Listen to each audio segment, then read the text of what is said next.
Cheikh Atab Mané, chargé de revendication, coordination SAES USN. Aujourd'hui, nous avons reçu la visite du bureau national du SAES, donc, qui coïncide avec un débrayage de 48 heures du syndicat SAES USN, de la coordination SAES USN. Donc, dans le cadre de ces échanges, nous avons échangé sur les difficultés majeures que rencontre notre université depuis sa création. Donc, je pense qu'aujourd'hui, nous essayons quand même, auprès de cette nouvelle équipe du SAES national qui a été installée, de pouvoir apporter des solutions par rapport aux différentes difficultés que toutes les universités, particulièrement notre université, rencontrent. Je pense qu'on a fait plusieurs sorties ici, et si vous vous rappelez bien, la question principale au niveau de l'ISEN, c'était la gouvernance. Et aujourd'hui, malheureusement, nous revenons aussi sur cette question de gouvernance. Et c'est l'objet quand même du débrayage de 48 heures qu'on a eu à observer, donc qui doit normalement se terminer aujourd'hui, donc pour pouvoir constater s'il y a une évolution par rapport à cette situation. Et la situation, c'est quoi quand même? C'est que nous condamnons avec la plus grande fermeté l'attitude directeur par rapport au recrutement de pairs au niveau de l'USN. Donc pour nous, nous condamnons avec la plus grande fermeté cette attitude. Et nous demandons aux camarades de pouvoir nous soutenir derrière. Parce que nous ne pouvons pas concevoir qu'au niveau des textes qu'on nous dit qu'il y a une autonomie au niveau des instances, en commençant par le département jusqu'au conseil d'administration, et que le département puisse siéger, statuer sur une question de recrutement. Ensuite, l'amener au niveau de l'UFR qui délibère pour passer un PV, et par la suite qu'on constate qu'il y a une modification au niveau de l'appel à candidature. Donc c'est la raison pour laquelle nous sommes partis en grève, pour demander à ce que cet appel à candidature soit purement et simplement retiré.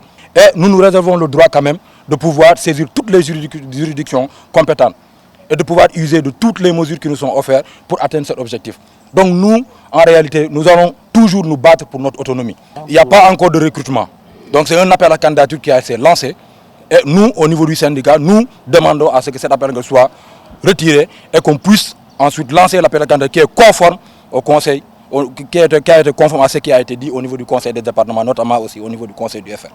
El Hadj Omar Ndao, enseignant-chercheur ISEN, coordonnateur SAES ISEN. ñun sunu coono bi ñu gën a jànkuwanteel tey mooy mbirum doxalin ndax boo fekkee ne liñ naan recrutement maanaam ngi jël jàngalekat ci li ñuy wax département lañ koy jëlee foofu lay déparé département bi kan moo nekk ci kaw conseil département bi après le chef de département bu ñu xelaatee ba tënk jàllale ci li ñuy wax UFR conseil du UFR bi moo nekk ci kaw après directeur du UFR bi bu ñu tënkee jàllale ci conseil du UFR bi mu tënk ñu jàllale ci recteur ndax moom mooy valider si kii recrutement yi mu wëññeeku nag jaaraat ci ginnaaw wëlbati charte yi nga xam ne tënkoon nañ ko ci département bi loolu mooy am na problème ndax li ñuy doxalee département li ñuy doxalee université loi la loi nag ku ko jalgati war nañ laa yóbbu fa mbaxana doonee benn ñu lijjanti la. kon loolu ngeen di sàkku. loolu nag mooy sunu problème actuellement.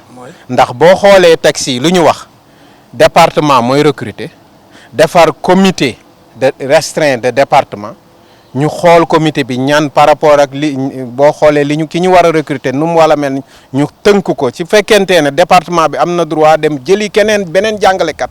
bu nekk ci beneen département ngir mu ñëw jàppale leen ndax ni poste boobu tënkoo spécialité biñ ci laaj mais département bi mooy def li ci war yëpp léegi buñ wëlbatee nag wëlbati loolu dem ca feneen soppi ko mooy wàcc nañ yoon dañoo jalgati yoon te nag fii nag loolu daf fi bëgg a doon mënin boobu moo war a dakk ndax munuñ texte loi wax nangam nga ñëw jalgati loi ba pare toog fi nga toog naan li may def naan nangam loolu la ñuy dénoncer loolu la ñuy ñaqarlu mooy li nga xam ne moo ñu tax a tax te nag dañ ci commencé sonn léegi nag saisir nañ bureau national SAES wax nañ ko ne saisir autorité compétente yi ne loolu moom day dakk moom. dakk bi lan la mooy. maanaam pare nañ pour lum ñu jaral ñu def ko ci.